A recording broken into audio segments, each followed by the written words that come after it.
The Nexus station floated in the darkness like a jewel made of metal and light. It orbited a dead star far from any living world. This was neutral ground where no species could claim advantage over another. Today, the station held the most important gathering in galactic history. Ambassador Chen Wei walked through the wide corridors with his small team behind him. His shoes made soft sounds on the polished floor. He carried a simple briefcase in his left hand. Inside were the documents that could save billions of lives. His face showed no emotion, but his chest felt heavy. The main chamber was enormous. Seats rose in circular tiers like an ancient amphitheater from Earth's past. Representatives from 47 different species filled those seats. Some looked like insects, others like water-given form. Some breathed oxygen, others needed special atmosphere suits. But they all shared one thing. They were here to judge humanity. Chen took his place at the center podium. The lights above made him feel exposed, like a specimen under examination. He looked up at the faces watching him. Some showed curiosity. Most showed contempt. Chancellor Voth of the Krathan hegemony sat in the highest seat. The Krathan were the oldest members of the Galactic Council. Their empire stretched across 2,000 star systems. Voth's skin looked like purple leather, and his 3 eyes gleamed with intelligence and arrogance. When he spoke, his voice boomed through translation devices that turned his words into every language present. "The human presents himself," Voth said. Laughter rippled through the chamber. "Tell us, Ambassador Chen, why should we listen to anything your primitive species has to say?" Chen opened his briefcase slowly. He placed a data crystal on the podium's reader. Holographic displays appeared throughout the chamber, showing charts, statistics, and treaty proposals. "Humanity comes in peace," Chen began. His voice was steady and clear. "We recognize that we are new to the galactic community. We have made mistakes in our expansion. Some of our colonies occupy worlds that your ancient laws designate as council territory. We apologize for these violations." More laughter echoed through the chamber. A delegate that looked like a floating crystal cluster spoke up. "Your apologies mean nothing, human. Your kind spreads like a disease. 12 worlds in 5 years. You consume resources without permission. You ignore our borders," Chen nodded. "That is why we propose a comprehensive peace agreement. We offer to share our resources. We will participate in joint colonization projects. We will open our culture and technology for exchange. We ask only for recognition as equal partners in the galactic community." The laughter stopped. Now the chamber filled with angry buzzing and clicking sounds as species consulted among themselves. Voth raised one clawed hand for silence. "Equal partners?" Voth's voice dripped with disbelief. "You control one star system, we control thousands. Your technology is centuries behind ours. Your military consists of metal tubes that throw projectiles. You still use chemical rockets for basic transport. And you dare to claim equality?" A delegate who resembled a mantis stood up. "The Krathan speaks truth. Humanity has nothing we need or want. Your biology is fragile. Your culture is violent and chaotic. Your history is written in the blood of your own species." Chen's jaw tightened slightly, but his voice remained calm. "Our history has darkness, yes. We do not deny this. But we have learned from our mistakes. We unified our world after terrible wars. We chose cooperation over destruction. This is why we extend this offer now." Voth leaned forward. "You misunderstand your position, human. You are not here to negotiate. You are here to receive our judgment." The Chancellor pressed a control, and new images replaced Chen's proposals. They showed human colonies, human ships, human settlements spreading across space like a map of conquest. "The Galactic Council has deliberated on the human question for months," Voth continued. "We have reached our decision. These are our terms. Humanity will abandon all colonies beyond your home system. You will dismantle your military fleet. You will pay tribute to the Council for the next 100 standard years. Compensation for the resources you have stolen. You will accept Council observers on Earth to ensure compliance. You will share all your scientific knowledge with the Council. And you will accept these terms within 24 hours or face the consequences." The chamber erupted in approval. Delegates clicked, hummed, and roared their agreement. Chen stood silently at the center, letting the noise wash over him. He looked at each section of the chamber, memorizing faces and species. When the noise faded, Chen spoke again. "Chancellor Voth, honored delegates. What you propose is not peace. It is subjugation. It is slavery dressed in legal language." Voth's laugh was like grinding stones. "Call it what you wish. It is reality. You are one species against thousands. Your military is a joke. We have 10,000 warships ready to enforce our will. You have perhaps 100 vessels worth noting. The mathematics are simple, even for a species as young as yours. I understand the numbers, Chen said quietly, but numbers do not tell the whole story. I ask for 48 hours to consult with my government. Surely the council can grant this small courtesy. You receive 24 hours, Voth replied. Not 1 minute more. Return here with your acceptance, or return here to receive our declaration of war. Either way, the human problem ends tomorrow. Chen gathered his materials slowly. He placed the data crystal back in his briefcase with careful precision. His team stood and prepared to leave. As they walked toward the exit, a younger delegate, one of the few species that looked almost human, whispered as they passed. Accept the terms, Ambassador. Your species is young and has much to learn. Pride is not worth extinction. Chen paused and looked at the delegate. For the first time, emotion showed on his face. It was not fear or anger. It was sadness. Deep, profound sadness. Thank you for your concern, Chen said softly. But you misunderstand. This is not about pride. The human delegation left the chamber. Behind them, the council celebrated their victory. They had put the upstart humans in their proper place. They had shown these primitive creatures the order of the galaxy. Tomorrow would bring humanity's surrender, and the galaxy would remain as it had always been. Chancellor Voth watched the humans leave and felt satisfied. He had dealt with aggressive young species before. They all learned the same lesson eventually.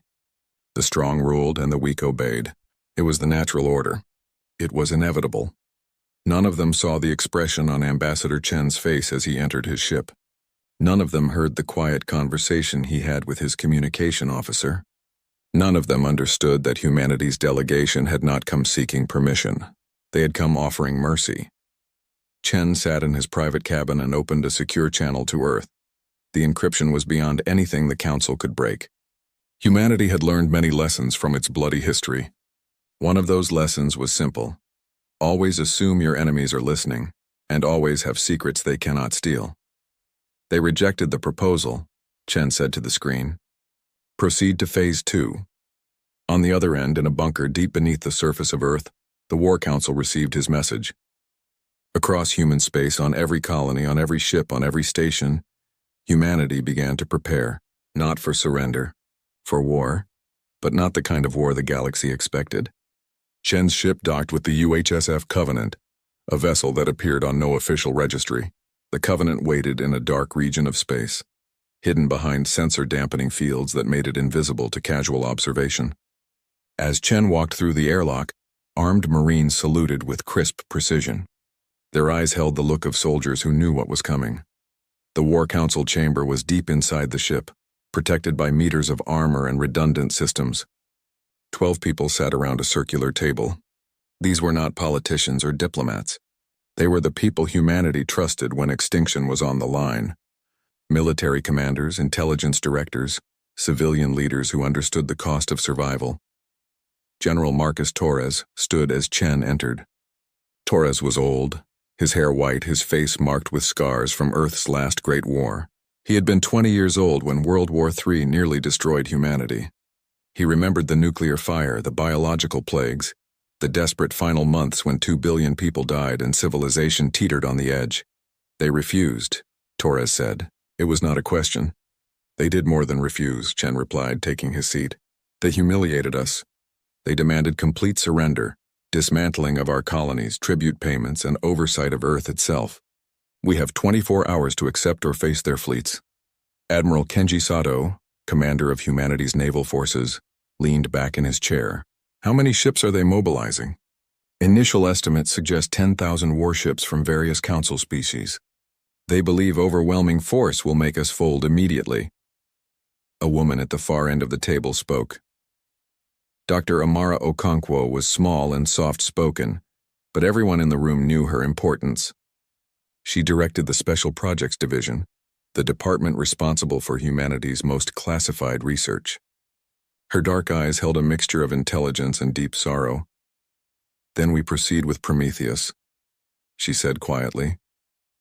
The room fell silent. Even these hardened leaders felt the weight of those words. Protocol Prometheus was humanity's darkest secret, its final insurance policy, the thing they hoped never to use. Torres called up a holographic display. It showed Earth as it had been 75 years ago. Cities burning, mushroom clouds rising, billions dead or dying, the worst moment in human history. We need to remember why we're here, Torres said. After World War III, humanity faced a choice. We could die in our own hatred or we could unite and survive. We chose survival, but we also made a promise. Never again would humanity bow to tyrants. Never again would we allow ourselves to be enslaved or destroyed. He changed the display. Now it showed humanity's expansion into space. The first colony ships leaving Earth. The discovery of faster-than-light travel. The joy of finding new worlds, new hope. When we discovered FTL, we also discovered something else, Torres continued. We were not alone. The galaxy was full of life. For 5 years we watched from the shadows. We listened to their communications. We studied their societies, their technologies, their wars. Chen took over the explanation. What we learned terrified us. The Galactic Council is not a democracy. It is an oligarchy of old species who control resources and dictate terms to younger races. Species that resist are destroyed. Species that comply become permanent underclasses, serving the Council for generations. Admiral Sato added, "We also learned about their military doctrine. They rely on energy weapons, shields, and numerical superiority. They fight wars of attrition, using their vast resources to overwhelm opponents. They have not faced a peer competitor in 3,000 years. They have grown comfortable, complacent." Dr. Okonkwo stood and walked to the display. She changed it again. Now it showed technical schematics that looked alien and terrible. During the dark days after World War III, humanity's best scientists worked on ultimate weapons. Not just nuclear bombs, but reality itself. We learned to manipulate fundamental forces. Gravity, dark energy, quantum fields. Her voice grew quieter. We learned how to weaponize stars. The display showed a sun, stable and life-giving. Then it showed what happened when certain particles were introduced into the stellar core. The fusion process accelerated. The star expanded. Within hours, it went supernova, destroying everything in the system.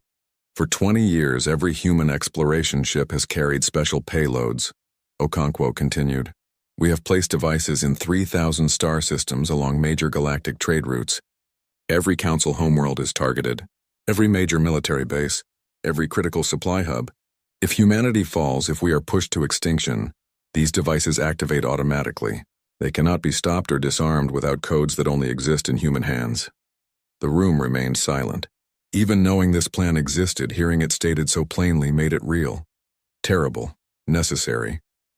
A civilian council member, Maria Santos, spoke up. She represented Earth's civilian government. Is there no other way? 3,000 systems. Trillions of lives. The devices will never activate if the Council accepts peace, Chen replied. That is the point. Mutually assured destruction only works if both sides know the stakes. Right now, the Council thinks we are helpless. They need to understand the truth. Torres activated another display. It showed human military assets scattered across space. On paper, they looked insignificant compared to Council forces. 100 major warships against 10,000. But the display highlighted special capabilities that changed the equation. Our ships are smaller and faster, Torres explained. We use relativistic kinetics instead of energy weapons. A projectile moving at 70% of light speed carries more destructive power than any plasma cannon. Our targeting systems are AI-assisted with quantum processing. We can calculate firing solutions in microseconds. Our communications use quantum entanglement, impossible to intercept or jam. Admiral Sato continued. More importantly, we have studied the Council's tactics for years. We know their formations, their response patterns, their weaknesses. They know nothing about us. We have the advantage of surprise, superior information, and soldiers who understand what they fight for. The Council fights for territory and resources, Chen said. Our people fight for survival, for freedom, for the right to exist without bowing to masters. There is no comparison in motivation. Dr. Okonkwo sat down again, looking exhausted. I have spent 10 years developing Protocol Prometheus. I have had nightmares about it every single night. The thought of being responsible for so much death makes me sick. But I remember the history files. I remember what happened to species who trusted in the mercy of conquerors. There is a reason the galaxy has so many extinct civilizations. Torres looked around the table. We all understand the stakes. In 24 hours, Chen will return to the Nexus station. He will deliver our response. Not surrender. Not compliance. One final offer of genuine peace. If they refuse, we go to war. If they push us too far, we reveal Prometheus. Are there any objections? No one spoke. These people had been chosen because they understood hard choices. They had all lived through Earth's darkest days. They knew what happened when good people chose submission over resistance. Then we are decided, Torres said. Chen, you will offer our original treaty one more time. You will make it clear this is their final opportunity. Dr. Okonkwo, you will prepare the Prometheus broadcast just in case. Admiral Sato, you will move our fleets into defensive positions around our colonies. If they attack, we make them pay for every inch of space. The meeting ended. As people filed out, Chen approached Dr. Okonkwo. She stood alone at the display, looking at the star system simulations. We are about to become the most feared species in galactic history, Chen said softly. I know, Okonkwo replied. Sometimes I wonder if we are the monsters in this story. We gave them a choice. We offered peace first. That makes us better than monsters, does it? We are threatening to destroy thousands of worlds. Chen was quiet for a moment. My grandmother survived World War III. She told me something I never forgot. She said the worst thing about surviving is knowing you could have prevented it. The people who started that war thought they would win. They thought their enemies would back down. They were wrong, and billions died because of their arrogance. We are giving the Council a chance to learn from our history. If they refuse to learn, the responsibility is theirs. 23 hours later, Chen's shuttle approached Nexus Station again. This time he carried no briefcase full of proposals. He carried only one message. Humanity's final offer. Behind him, across human space, military forces prepared for war. Soldiers checked their weapons. Ships moved to strategic positions. Civilians on the colonies prepared emergency shelters. Everyone knew what was coming. In the War Council chamber, Dr. Okonkwo sat before a recording device. If Chen's message failed, if the Council chose war, she would broadcast humanity's terrible secret to the entire galaxy. The sword hanging over civilization would be revealed. She hoped it would not be necessary. She prayed the Council would see reason, but she was ready to do what was needed. They all were. That was what made humanity dangerous. Not their weapons, not their technology, their absolute willingness to do whatever was necessary to remain free. Ambassador Chen stood before the Galactic Council once more. The chamber felt different now. The delegates sat forward in their seats, eager to hear humanity's surrender. Chancellor Voth wore an expression of satisfaction, his three eyes gleaming with anticipated victory. Ambassador Chen, Voth announced, your 24 hours have expired. Present your government's acceptance of our terms. Chen reached into his jacket pocket and removed a single data chip. He placed it carefully on the podium. His movements were slow and deliberate, like a priest performing a sacred ritual. Humanity has considered your terms carefully, Chen said. His voice echoed in the vast chamber. We find them unacceptable. Instead, we reaffirm our original proposal for mutual cooperation and shared prosperity. We urge you to reconsider. This is your final opportunity for peace. The chamber exploded in outrage. Delegates shouted in dozens of languages. Translation devices struggled to keep up with the chaos. Voth raised his hand for silence, his purple skin darkening with anger. You dare refuse? You insignificant creatures dare to threaten the Galactic Council? We threaten no one, Chen replied calmly. We simply decline to become slaves. There is a difference. Voth stood, his full height making him tower over the chamber. Then you choose extinction. The Council hereby declares a state of war with humanity. Our fleets will reduce your colonies to dust. Your homeworld will be occupied. Your species will learn the price of arrogance. You have 48 hours to evacuate civilians before our forces arrive. This is more mercy than you deserve. Chen picked up his data chip and placed it back in his pocket. I am sorry you have made this choice, Chancellor. History will judge which of us showed arrogance today. The human ambassador walked out of the chamber for the last time. Behind him, the Council celebrated. They had been generous, they told themselves. They had offered terms. They had given warnings. Now they would demonstrate the price of defiance. 3 days later, the first Galactic Council fleet arrived at New Nairobi, humanity's largest colony outside the Sol system. The fleet was commanded by High Admiral Zex of the Vorton Collective. Zex was a veteran of 30 military campaigns. He had broken rebellions, destroyed pirate fleets, and enforced council law across hundreds of systems.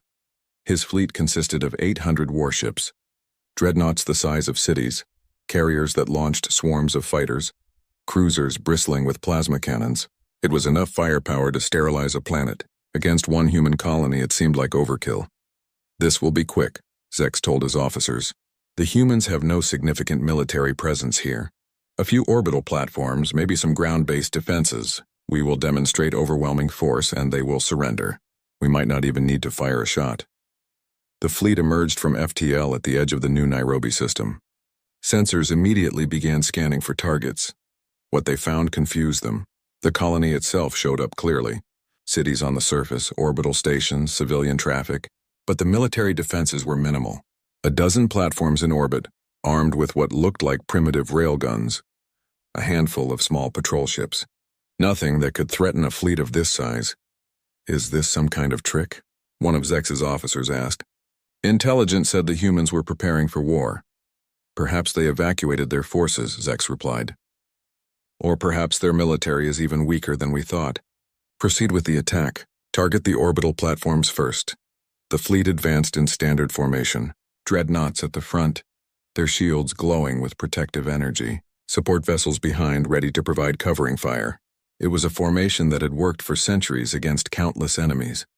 When they reached weapons range, the orbital platforms opened fire. Magnetic accelerators launched projectiles at incredible speeds. The slugs were simple metal rods, nothing sophisticated. They struck the lead dreadnought's shields and were absorbed harmlessly. "Return fire," Zex ordered. "Disable those platforms." Plasma cannons lit up the darkness of space. Brilliant streams of superheated matter crossed the distance to the human platforms. The first volley should have destroyed them all. But something impossible happened. The human platforms moved. They accelerated with sudden bursts of thrust, dodging the plasma streams with precise timing. Their movements were too fast, too coordinated. No organic crew could react that quickly. "They are using automated systems," an officer reported. "AI-controlled defensive networks." Before Zex could respond, the second wave of railgun fire came. But these projectiles were different. They were smaller, faster, and there were thousands of them. They spread out in a cloud overwhelming the dreadnought's tracking systems. The impacts came like a storm of meteors. Each projectile was tiny, but at relativistic speeds they carried devastating kinetic energy. Shields flickered and failed under the assault. Armor plating cracked. Systems went offline. The lead dreadnought's hull ruptured in 3 places. "Impossible," Zex whispered. "How can they calculate trajectories like that?" The answer came from New Nairobi's surface. Hidden installations that had looked like civilian structures revealed their true nature. Massive electromagnetic launchers began firing. They hurled projectiles the size of buildings into space. Each one was a guided missile, accelerating to 70% of light speed before hitting its target. The second dreadnought disappeared in a flash of released energy. One moment it was there, shields glowing. The next moment it was an expanding cloud of debris. The kinetic impact had been like a small nuclear weapon. "All ships, evasive maneuvers," Zex shouted. "Return fire, full barrage." The fleet broke formation, trying to spread out and present harder targets. Plasma cannons fired continuously. Energy beams lanced through space.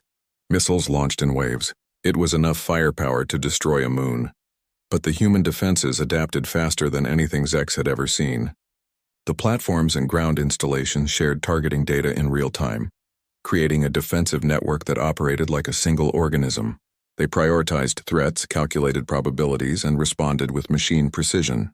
More ships fell. A carrier took a railgun slug through its main reactor and exploded. A cruiser lost its engines and tumbled helplessly into New Nairobi's atmosphere. Fighter squadrons launched, only to be cut down by point defense systems they could not see coming. And through it all, a message broadcast continuously from the colony. "We do not wish to fight. Please withdraw your forces. We offer terms of peace." Zex could not believe what he was seeing. His fleet outnumbered the human defenses by hundreds to 1. His ships were more advanced, his weapons more powerful. Yet he was losing. The problem was not the weapons themselves. Energy weapons dispersed over distance, losing power the farther they traveled.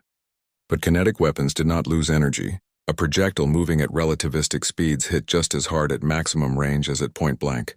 And the human targeting systems were beyond anything in the Council's arsenal. After 6 hours of battle, Zex ordered a retreat. He had lost 90 ships and thousands of crew members. The survivors were damaged and low on ammunition.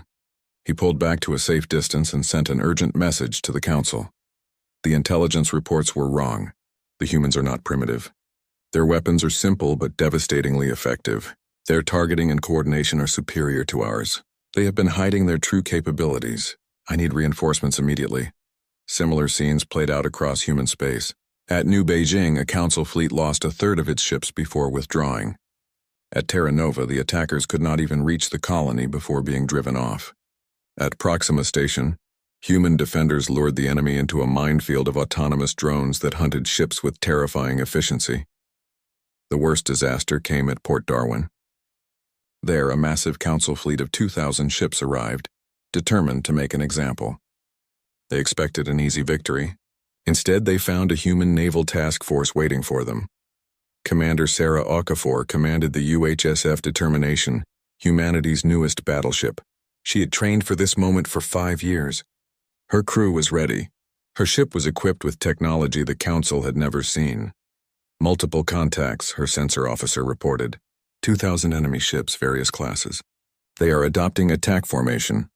Okafor studied the tactical display. Her task force numbered only 35 ships. On paper, it was suicide. But paper did not account for preparation, knowledge, and sheer determination. All ships initiate pattern Delta, she ordered. Let them come to us. The human ships formed a defensive sphere and waited. They looked like prey, helpless before the advancing predator. The Council fleet accelerated, eager to finish the fight quickly.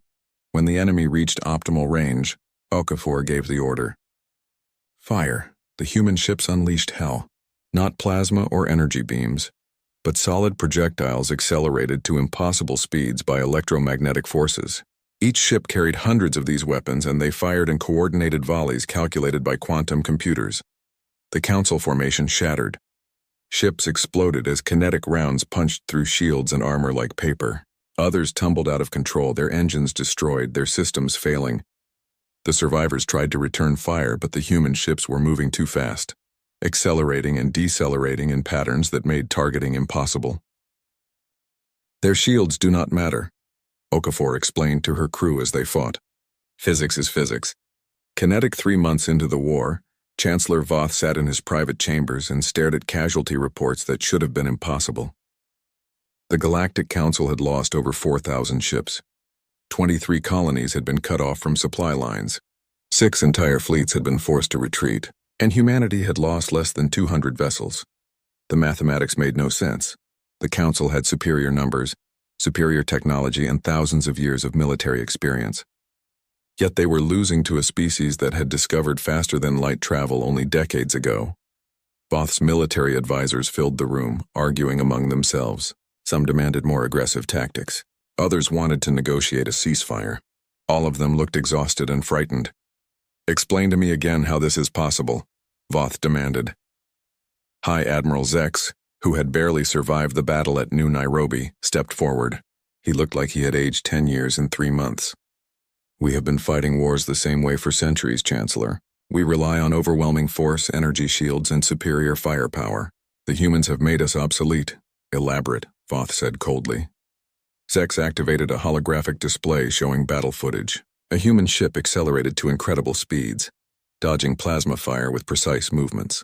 It fired a single projectile, a simple metal rod moving at 70% of light speed. The rod hit a Council dreadnought and went completely through it front to back, as if the armor was not even there. They use kinetic weapons exclusively, Zex explained. Our shields are designed to disperse energy. They do almost nothing against solid matter moving at relativistic speeds. Our armor cannot withstand that kind of impact. One hit can destroy a capital ship, another admiral spoke up. It is worse than that. Their targeting systems are far superior to ours. They use artificial intelligence networks that share data across their entire fleet in real time. They predict our movements before we make them. They exploit weaknesses in our formations that we did not know existed. And their tactics, Zex continued, are unlike anything we have encountered. They avoid direct confrontation when they can. They strike supply lines, communication relays, isolated patrols. They force us to spread our forces thin. then concentrate their attacks on single targets. They are fighting a guerrilla war in space. Voth slammed his fist on the desk. They are one species. We are 47. How can we not overwhelm them through sheer numbers? Because they are not fighting like a species trying to conquer territory, a younger officer said quietly. They are fighting like a species fighting for survival. Every engagement they broadcast offers to negotiate. They take no prisoners because they cannot spare the resources. They destroy our ships but avoid civilian targets. They are trying to hurt us enough that we will stop, but not so much that we cannot recover. The room fell silent. The implications were disturbing. Humanity was not trying to win the war. They were trying to make it too expensive for the Council to continue. What about their homeworld? Voth asked. We have the coordinates for Earth. Send a fleet to destroy it. Force their surrender. Zek shook his head. We tried, Chancellor. Last month. A fleet of 1,500 ships was assembled for a direct assault on the Sol system. They never returned. What happened? According to the only escape pod we recovered, they encountered defenses we could not have imagined. The asteroid belt between Mars and Jupiter was actually a massive minefield of autonomous weapons.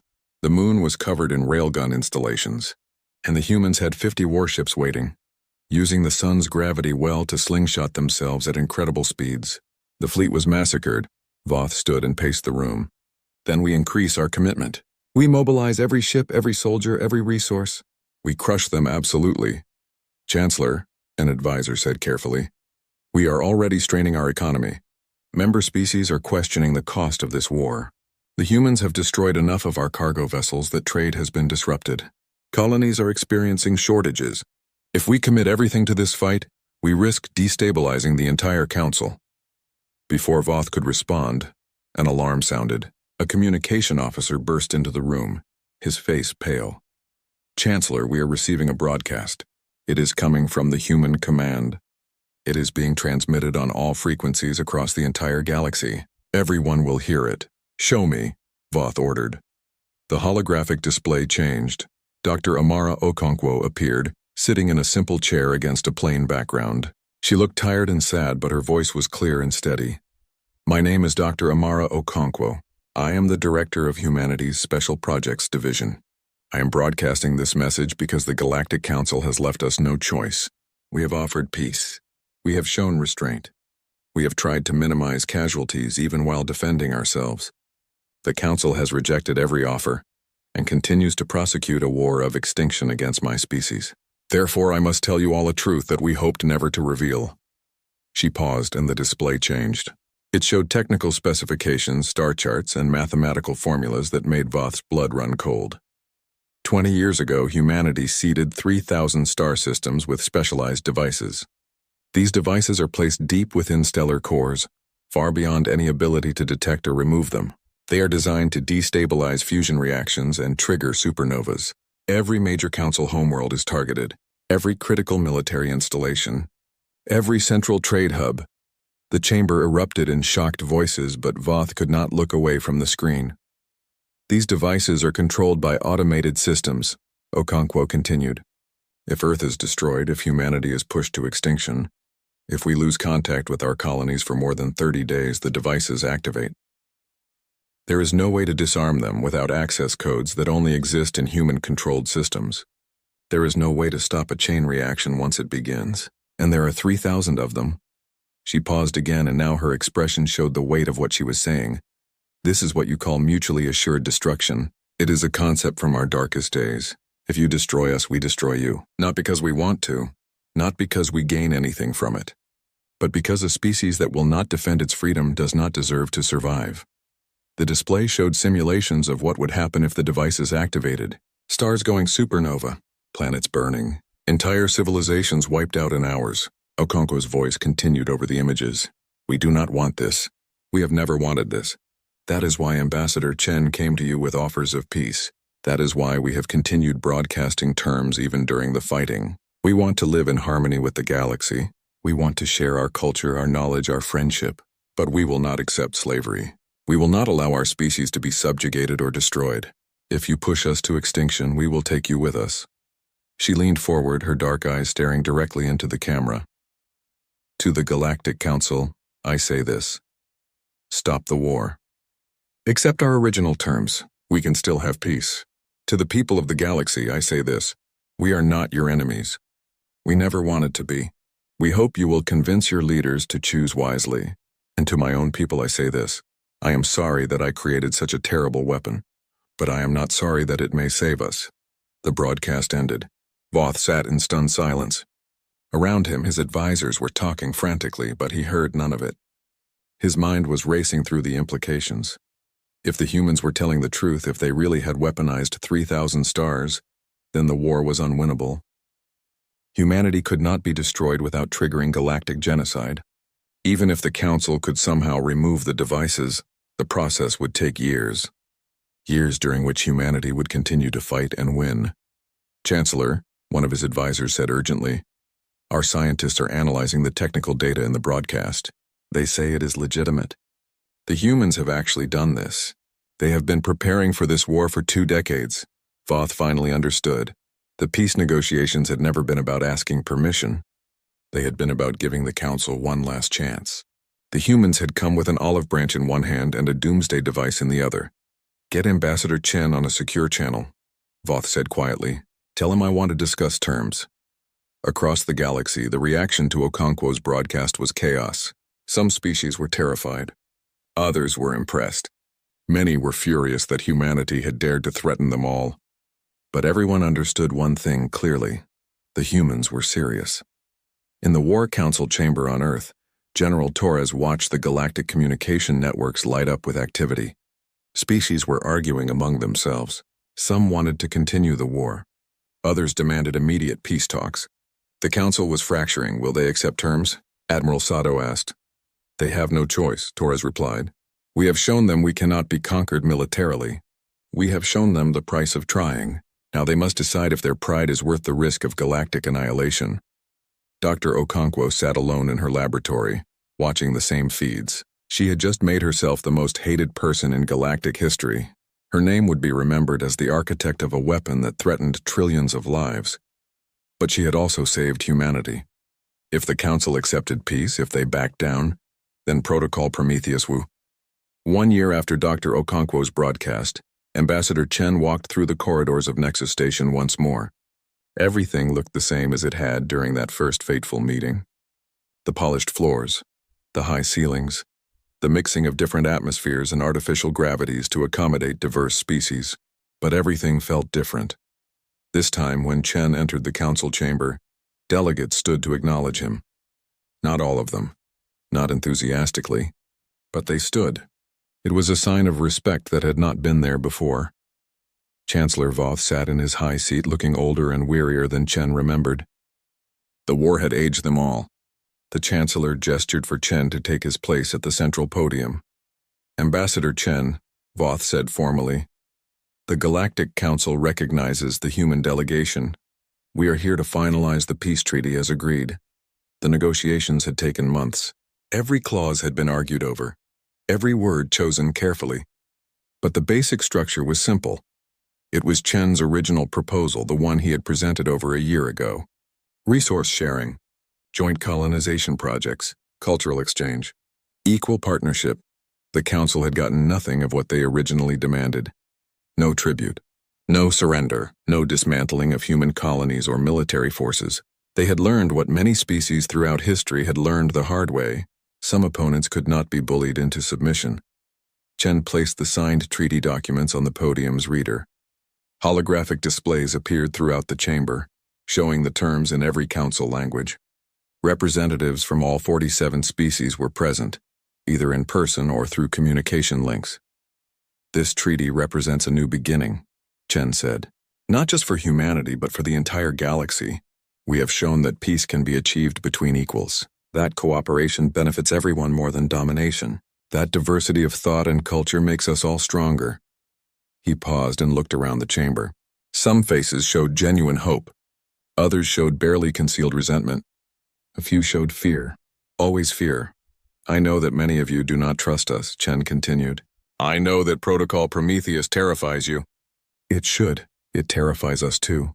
But I want you to understand something. We created that weapon out of desperation, not malice. We looked at galactic history and saw species after species conquered, enslaved, or destroyed. We decided we would rather die free than live as subjects. That choice may seem extreme to you. To us, it is the only choice worth making. A delegate from one of the smaller council species stood. It was the same young representative who had whispered to Chen to accept terms a year ago. Ambassador, your species has achieved what you wanted. You have your freedom. You have your colonies. You have proven your strength.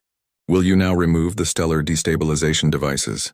Will you show good faith by dismantling Protocol Prometheus? The chamber fell silent. This was the question everyone wanted answered.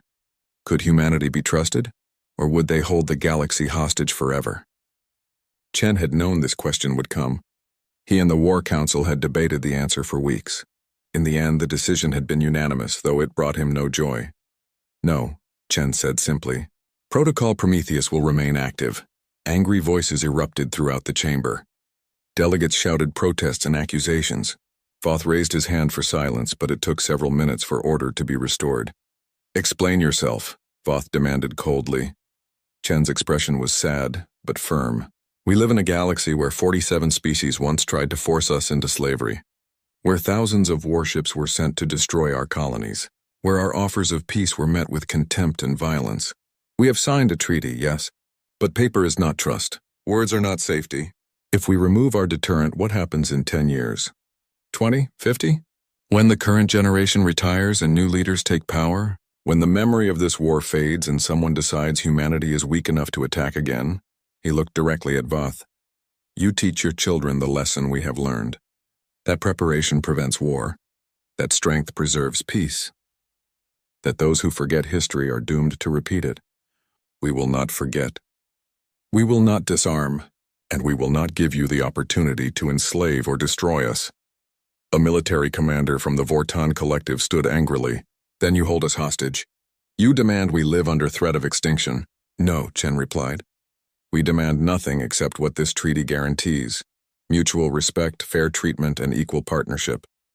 As long as those conditions are met, Protocol Prometheus will never activate. The threat exists only for those who would threaten us. If you want it removed, spend the next 50 years proving we do not need it.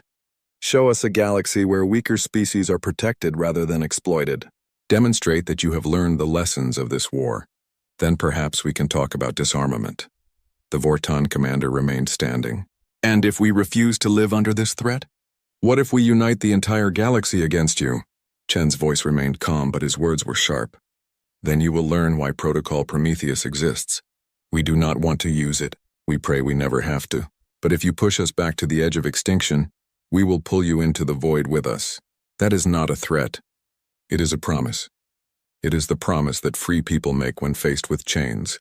We choose death over slavery. Always. The chamber descended into chaos again. Species argued among themselves. Some understood humanity's position. Others saw it as unforgivable arrogance. But underneath the arguments, there was a deeper understanding. Humanity had changed the rules of galactic politics forever. Before, the strong simply took what they wanted. Now even the weakest species could make itself too dangerous to attack. Other young civilizations would study the human example. They would develop their own deterrents, their own ways of ensuring survival. The galaxy would never be the same. After hours of debate, the treaty was formally ratified. Every species representative placed their mark on the document. Some did it willingly. Others did it because they had no choice. But it was done. As the session ended, Chen gathered his materials slowly. He felt exhausted down to his bones. They had won, but it felt like a hollow victory. Humanity was safe but isolated, respected but feared, free but alone. Voth approached him as other delegates filed out. The Chancellor's expression was complicated, mixing anger, respect, and something that might have been sadness. You have made yourselves the most dangerous species in galactic history, Voth said quietly. Every species will fear you now. Every interaction will be colored by the knowledge of what you are capable of. Is that the legacy you wanted? Chen looked at the older alien for a long moment. No, Chancellor. It is not what we wanted. What we wanted was simple respect and peaceful coexistence. What we got was a war we did not start. We did what was necessary to survive. If that makes us monsters in your eyes, I can live with that. History is written by the survivors, and if you had lost, If we had destroyed you before you could reveal your weapon, then you would have succeeded in wiping out one more species. The galaxy would have continued as before, and eventually, you would have done the same to another species, and another, until finally you encountered someone who could not be defeated. It was inevitable, Chancellor. We are simply the first to say no and have the means to make it stick. Voth was silent for a moment. What happens now? Chen considered the question. Now we try to build something better. We honor this treaty. We share our knowledge and learn from yours. We prove that different species can coexist without one dominating the other. And we hope that in time, fear becomes respect and respect becomes trust. That will take generations. Then we have time, Chen replied. We are patient.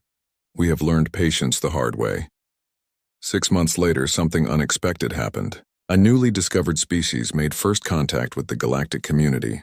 They were young, enthusiastic, and excited to join the council. They had no idea about the human war, Protocol Prometheus, or the new order of things. The council debated how to handle them. The traditional approach would be to offer membership terms that heavily favored existing members, to ensure the newcomers understood their place in the hierarchy, to remind them that the old species had power and the new ones did not. But before the council could present their terms, the new species received visitors. A human delegation arrived in their system. Ambassador Chen himself led the mission. The humans offered technology, resources, and knowledge. They explained galactic politics honestly, including the dangers and opportunities. They shared their own history, including the war and the terrible choices they had made. We want you to have the tools to protect yourselves, Chen told the new species leaders.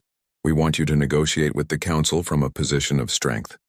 Not because we want allies against them, but because we want to see a galaxy where every species is truly equal.